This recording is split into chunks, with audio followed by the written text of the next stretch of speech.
Assalamualaikum warahmatullahi wabarakatuh.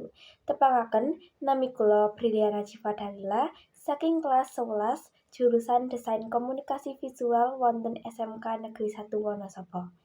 Alamat griya kula inggih punika wonten ing Kampung Kepatihan, Kelurahan Leksana, Kecamatan Leksana, Kabupaten Wonosobo.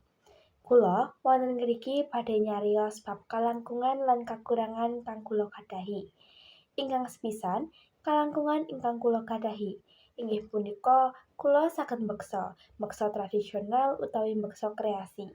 Kejawi menika kula ugi gadhahi kesagahan lebeteng bab editing foto utawi video.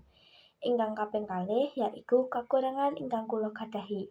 Kula gadhahi kakurangan ingkang gampil kepekta emosi lan ngagungani kawontenan manah kang gampil ebah-ebah.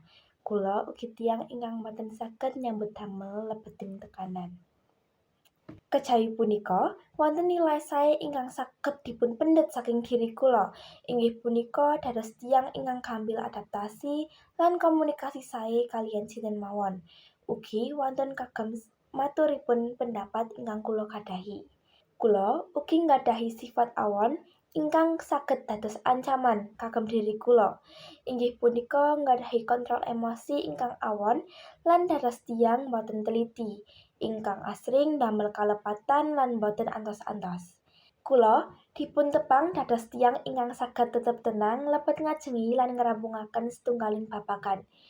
Kula ugi inggih punika tiyang ingkang remen interaksi lan komunikasi kaliyan sinten mawon. Ugi saged ingkang ngrampungaken ayahan ingkang kula remeni. Cekap semanten saking kula, kirang langkungipun kula nyuwun pangapunten. Wassalamualaikum warahmatullahi wabarakatuh.